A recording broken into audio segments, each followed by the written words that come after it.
Assalamualaikum warahmatullahi wabarakatuh, teman-teman sekalian. Apa kabar? Semuanya sehat-sehat saja ya. Saya ini masih bukan mau mengulik-ulik masalah sampah, enggak, tapi memang persoalan sampah sudah menjadi persoalan yang sangat luar biasa dan berkesinambungan, tidak bisa berhenti di situ saja.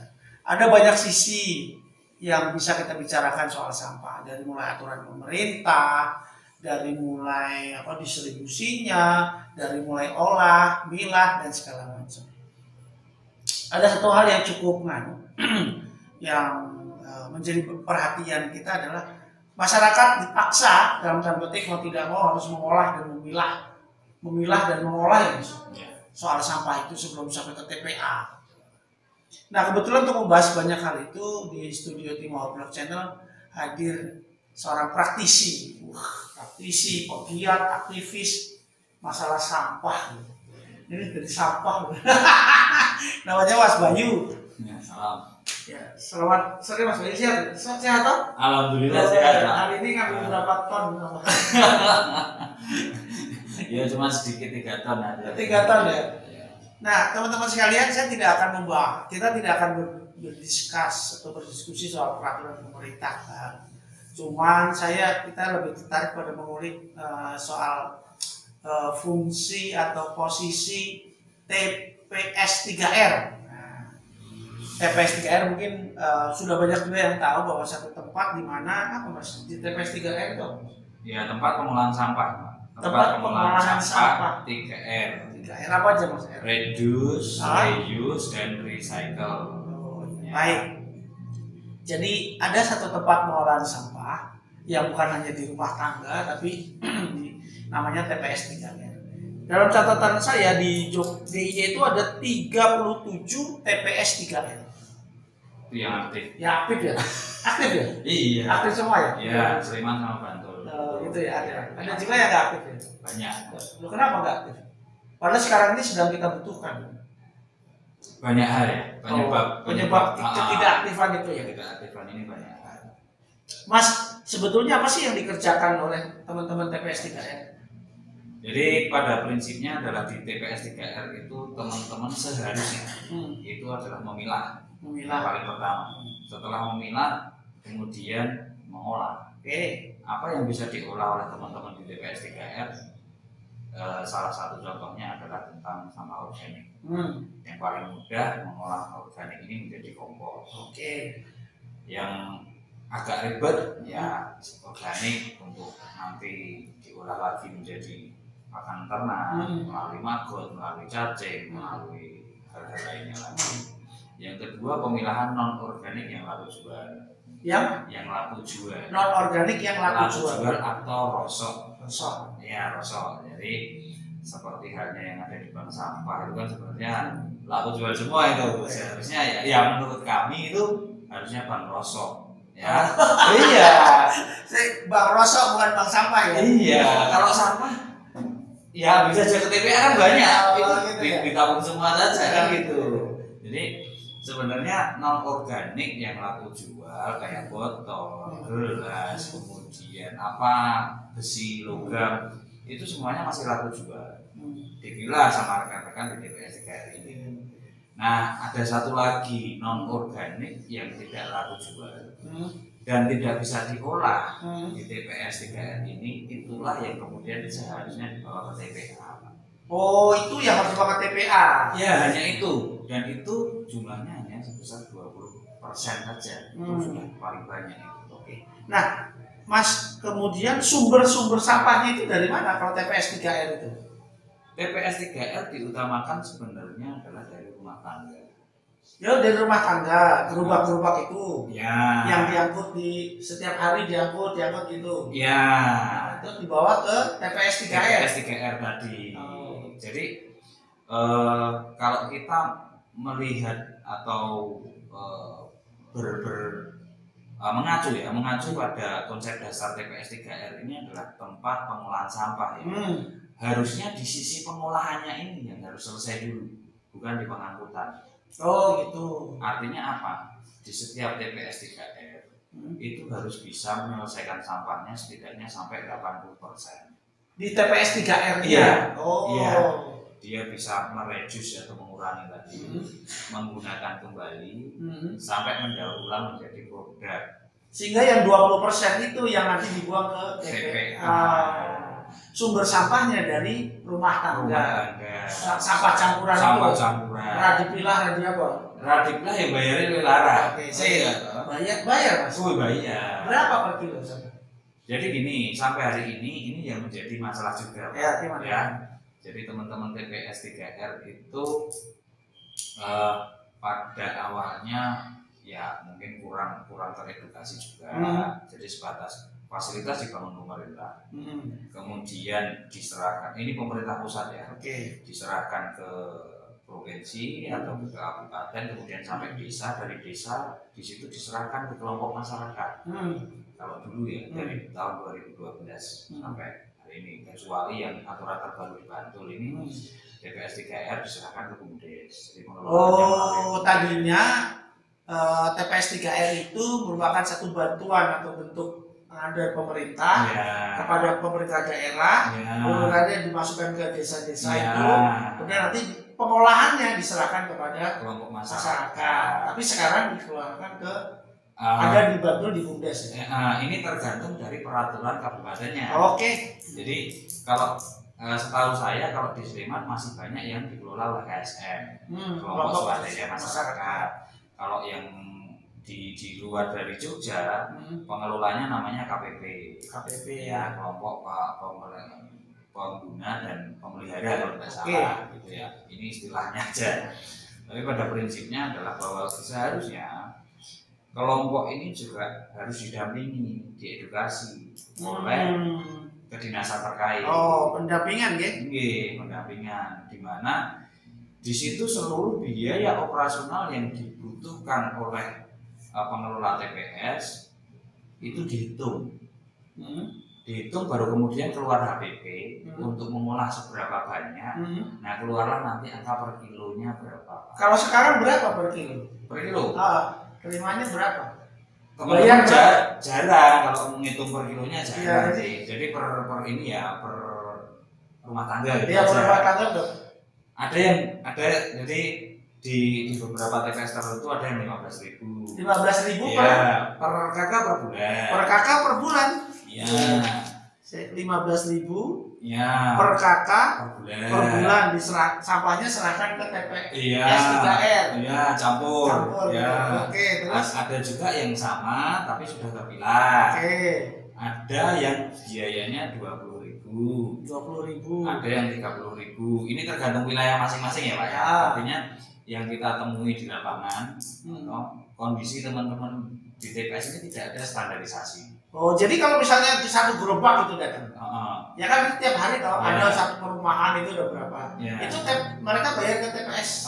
Ini TPS beda. Jadi gini. TPS 3R. TPS 3R dengan TPS atau depo yang di kota itu beda Pak konsepnya. Kota Jogja itu TPS 3R-nya kalau tidak salah hanya ada 2. Yang lainnya hanya depo. Depo itu hanya untuk ngumpul, jarang untuk milah, ngolah, apalagi misalkan. Coba cek aja di seluruh kota Jogja ada nggak TPS yang depo yang masih nyimpan kompos, yang di situ ada pengolahan organik, pasti nggak ada. Karena konsepnya hanya untuk ngumpul atau akhirnya sekarang karena kondisi TPA ditutup itu wajib pilah ya, mungkin hanya pilah saja tidak ngolah. Jadi kalau TPS 3R itu dia punya kewajiban untuk sampai ngolah. Nah sampah kalau di depo bayar nggak ya? Ke depo kelihatannya nggak bayar. Kalau di kota itu harus yang membayar itu ini. Jadi angkut gerobak itu jadi masyarakat bayar ke gerobak itu. Terus gerobaknya kasih ke depo. Nah saya kurang tahu kalau yang itu saya kurang tahu. Tapi kalau TPS 3R sebagian besar TPS 3R di Jogja ini jarang mereka yang menerima dari gerobak. Terus dari mana sampahnya? TPS 3R sudah dilengkapi dengan kendaraan angkut. Ya. TPS 3R menyediakan angkutan sekalian. Jadi masyarakat itu membayar 5.000 15.000 atau 30.000 atau berapa angkanya itu sudah meliputi angkut dan olah. Oh, 15.000 katakanlah 5.000 per kakak per bulan itu sudah meliputi angkut dan olah ya. Iya. Terus rasa dipilah-pilah pokoknya angkut Iya. Jadi sebelum saat ini ya, sebelum darurat ini ya, itu dulu konsepnya adalah TPS berdiri melayani angkut olah nilainya segitu. Kalau misalnya gerobak-gerobak yang ke perumahan itu yang tiap hari kita langganan itu larinya kemana sampahnya? Kalau di desa jarang tuh Pak. Enggak, itu larinya kemana? Ke depo ya? Pasti ke depo. Jadi kalau gerobak pasti ke depo karena aturan buang ke TPA saat ini kan yang bisa buang hanya jenis kendaraan yang ada hidrolisnya. Yang kayak gitu ya. Yang kayak gitu. Kalau pickup sudah nggak mungkin masuk ke sana. Nah, sekarang kita kembali ke soal ya. Teman-teman sekalian, ternyata mengolah TPS 3R itu juga bukan hal yang mudah. Dari catatan saya punya catatan bahwa investasi untuk 500 meter lahan yang dipakai untuk TPS 3R itu berkisar antara 100 sampai 500 juta. Kurang besar. Nah, jadi itu investasinya itu antara 500 juta sampai 850 juta. Oh, 850 juta. Iya. Itu tergantung modal aja ya. Iya. Kalau 100 juta juga masih bisa membuat dikit-dikit gitu. Ini 100 juta itu hanya untuk yang kayak rumah villa yang kecil. Bukan di TPS 3R. Tapi itu rumah villa sampah. Yang ukurannya cuma 90 meter persegi atau berapa itu masih kecil. Luar biasa. Kalau ini disediakan oleh pemerintah ini 500 sampai 800 juta disediakan oleh pemerintah. Kemudian kalau untuk operasionalnya Mas. Nah, operasional TPS itu operasional katakanlah yang standar yang disediakan pemerintah. Operasional TPS ini sampai hari ini benar-benar kalau teman-teman belum merdeka gitu ya. Oh iya. Maksudnya? Masih terjajah. Gotong royong dijajah sama masyarakat. Gimana Mas? Sekarang ini coba tanya ya, kalau kita nanti pas kita main ke TPS mungkin berapa gaji mereka per bulan dari pengelolaan sampah ini? Saya yakin 60% dari TPS yang aktif itu gaji per bulannya masih di bawah dari itu support dananya dari mana TPS 3R? Dari iurannya masyarakat. Masyarakat yang 15.000 itu? Iya. Seperti itu. Jadi itulah yang kemudian ketika kita sebagai penggiat pengelolaan sampah mandiri ini ya kita berharap ada support di luar dari iuran masyarakat ketika masyarakatnya nggak mau untuk mensupport dari biayanya. Nah pemerintah selama ini bantu apa?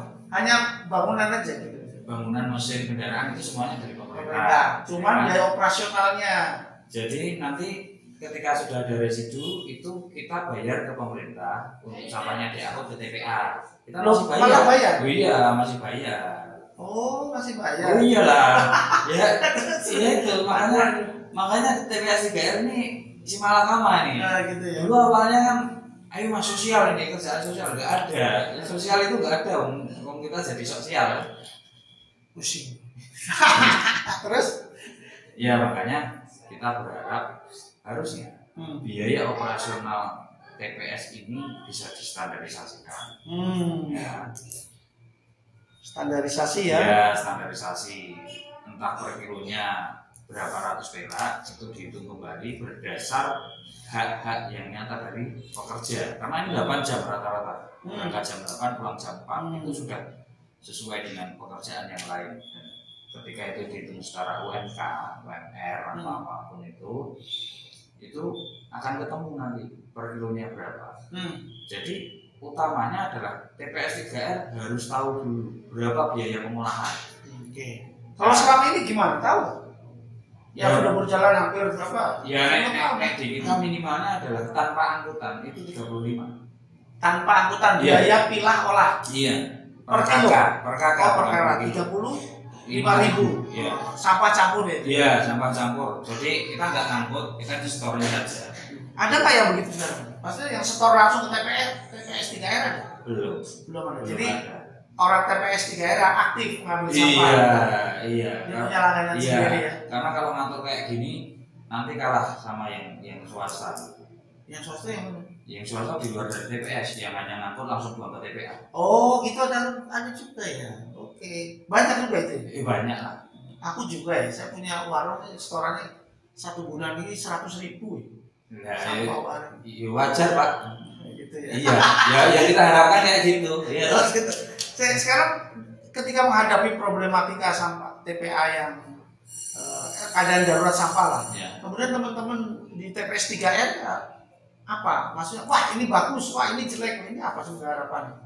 Ya begini, kalau di TPS 3R yang kita sudah siap ya, terutama mungkin dari rekan-rekan TPS 3R yang kita sering ketemu, kita sering ngobrol itu kan sebenarnya sudah punya firasat juga bahwa TPA itu kan tutup, ya kan.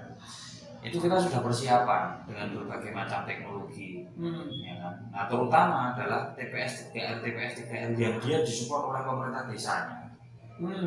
Itu dia akan lebih siap daripada TPS 3R yang tidak tersupport oleh pemerintah desa. Jadi sudah banyak kok di sini di TPS 3R di desa-desa itu yang sekarang masih aktif jalan melayani ngangkut sampah sampai ngulang sampah. Nggak ada masalah gitu. Nggak ada masalah gitu ya. Iya, nggak ada masalah. Jadi TPA ditutup biarin aja. Oh iya, biarin aja. Iya, kita tetap nolak. Yuk, hari ini kita masih ngangkut 3 ton, Pak. Oh gitu ya. Iya, hari ini 3 ton. Iya. Luar biasa. Wah, tidak terasa ya.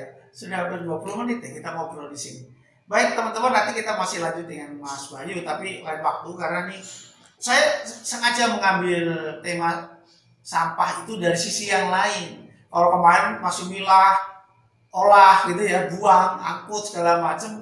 Nah sekarang ada satu hal lain yang belum terungkap, yang mungkin sudah terungkap tapi belum banyak dilihat, adalah sisi TPS 3R yang merupakan sebuah bagian yang dibentuk oleh pemerintah ya. Bukan?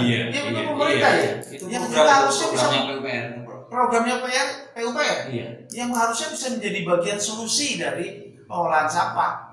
Tapi memang masih agak miris, kata Mas Bayu ini belum merdeka. Karena dari pelanggan yang TPS 3R itu hanya ditarik 15.000 per kakak per bulan. Iya. Murah banget ya? Iya. Oh, ya? Iya. Itu yang paling rendah. Yang paling rendah ya. Ada juga sampai yang 20.000 gitu ya? Iya, ada yang 20.000, ada yang 30. Biasanya yang paling rendah itu adalah TPS baru. Oh, ya, TPS baru dibangun, yang penting dapat pelanggan. Oke, baik.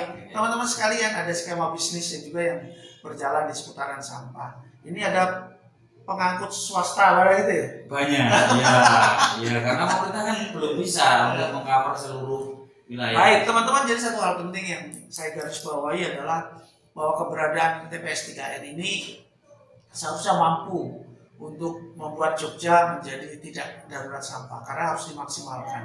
Karena investasinya cukup besar, ya hampir 500 sampai 800 juta ya investasinya ya. Hanya perlu dipikirkan adalah bagaimana memperkuat sistem supporting pemerintah kepada TPS 3R supaya dia bisa menjadi lebih lebar lagi, lebih luas lagi. Supportnya termasuk bayari pegawai ya. Ya itu sebenarnya di skema insentif di undang-undang ada. Ada ya? Iya ada. Membayarnya itu ada? Iya, masyarakat yang memilah mengolah sampah itu mendapatkan insentif. Oh, iya. Gitu ya harusnya ya? Iya. Jadi kita nggak ngemis sama pemerintah, nggak ngemis. Kewajiban pemerintah untuk memberikan insentif bagi rekan-rekan masyarakat yang aktif untuk mengolah dan memilah sampah di TPS 3R. Wah, sebetulnya nggak terlalu sulit ya problem sampah ini, asal semua berjalan pada sektornya masing-masing. Goodwill ya, merasa aneh-aneh gitu. Iya, simpel sekali kok. Ya, mau disupport lah, pemerintah juga harus mensupport keberadaan TPS 3R ini. Demikian teman-teman, sampai ketemu lagi, salam.